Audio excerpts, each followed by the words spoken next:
আসসালামু আলাইকুম ওয়া রাহমাতুল্লাহ। আপনাদের সাথে কথা বলছি প্রফেসর ডক্টর মোহাম্মদ মহিউদ্দিন উজ্জ্বল।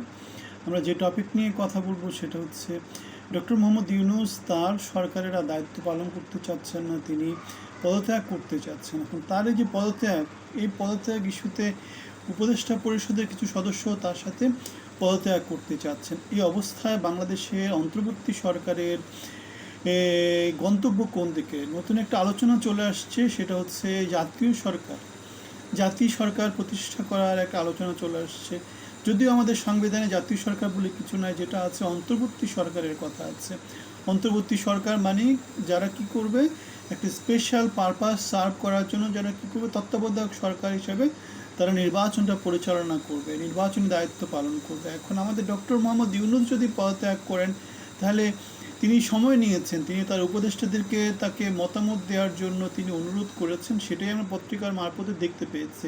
এবং তারই পরিপ্রেক্ষিতে উপদেষ্টারা, সমন্বয়করা সবাই ডক্টর মোহাম্মদ ইউনূসের সাথে নানা রকমের আলাপ আলোচনা করছেন, নানা রকমের অনুরোধ উপযোগ করছেন। কিন্তু যদি ডক্টর মোহাম্মদ ইউনূস পদত্যাগ করেন, তার সাথে যদি উপদেষ্টা পরিষদের কোনো সদস্য পদত্যাগ করে, সেক্ষেত্রে বাংলাদেশকে পরিচালনা করতে কারা এগিয়ে আসবে? এখানে একটা কথা মনে রাখতে হবে, যে কোনো ব্যক্তি কি করতে পারে, যদি রাষ্ট্র ক্ষমতায় বসতে হয় তাকে রাজনৈতিক দলগুলা বা মোটামুটি একটা ঐক্যমতের ভিত্তিতে তাকে নিয়ে আসতে হবে, জোর করে কেউ আসতে পারে না। যদি না আমাদের সেনাবাহিনী ক্ষমতা নেই, কিন্তু সেনাবাহিনী তো আবার ক্ষমতা নেবে না, সেটা অনেক আগে থেকে বলে আসছে।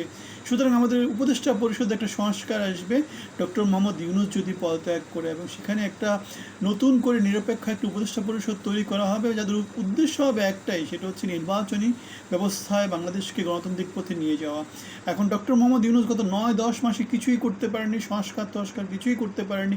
এই কথাটাই আমরা বলেছিলাম যে ডক্টর মোহাম্মদ ইউনূস এক সময় যেটা করবে, সেটা হচ্ছে বাংলাদেশকে পুরোপুরিভাবে একেবারে যেটাকে বলে অচল করে দিয়ে, গত 9-10 মাসে তো বাংলাদেশকে পিছাতে একেবারে জাহান্নামের চৌরাস্তায় নিয়ে গেছে। এখন এই অবস্থায় তিনি পদত্যাগ করছেন কি দিয়ে? তিনি কাজ করতে পারছেন না সেরকম। তিনি কাজ করেছেন গ্রামীণের জন্য, সব কাজ কিন্তু তিনি করেছেন, বাংলাদেশের জন্য কাজ করতে পারেননি। সুতরাং দেখতে পাচ্ছি সেটা হচ্ছে কি, তিনি যেটাকে ওনারশিপ নিয়েছেন সেটার কাজ তিনি করতে পেরেছেন, কিন্তু বাংলাদেশের জন্য তিনি ওনারশিপ নেননি, সেজন্য বাংলাদেশের জন্য তিনি কাজও করতে পারেননি। খুবই সহজ হিসাবে, এখানে অন্য কিছু চিন্তা করার কোনো কারণ নেই। সুতরাং আমরা ডক্টর মোহাম্মদ ইউনূসকে ব্যর্থ বলছি। তিনি বাংলাদেশের ক্ষেত্রে ব্যর্থ হয়েছেন, কিন্তু গ্রামীণের ক্ষেত্রে তিনি ব্যর্থ হননি, তিনি নিজের ভাই ব্রাদারদের ক্ষেত্রে ব্যর্থ হননি, তিনি গ্রামীণ এবং চিটাগাংকেন্দ্রিক যে শাসন ব্যবস্থা তৈরি করেছেন সেখানে তিনি ব্যর্থ হননি। সুতরাং ব্যর্থতা শুধুমাত্র আসছে বাংলার জনমানুষের জন্য আসছে। তিনি সংস্কারও করেননি, তিনি সংস্কার কমিশন করতে 12-13-15টা কমিশন করে ফেলেছেন, কিন্তু সেকেন্ড ইনিংস তিনি শুরু করেছেন অনেক আগে।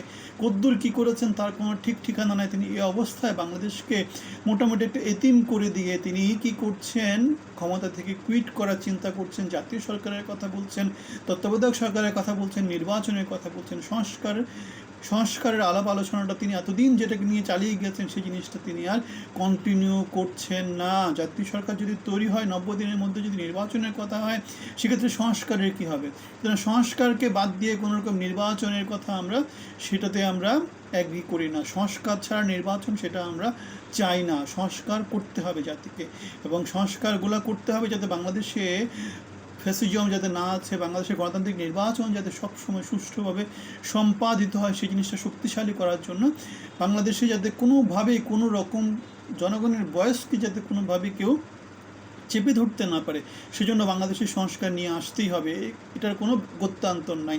আমরা একটা ব্যানারের কথা বলি, যেটা হচ্ছে জনগণের যাতে সরকার প্রতিষ্ঠিত হয়, মানবিক সরকার প্রতিষ্ঠিত হয়, সেজন্য একটা ব্যানারের কথা বলি, যেটাকে মানবিক বাংলাদেশ, জনগণের বাংলাদেশ বলছি আমরা। আপনাদের আমাদের সাথে ইনক্লুড হওয়ার জন্য আমন্ত্রণ জানাচ্ছি। ভালো থাকবেন।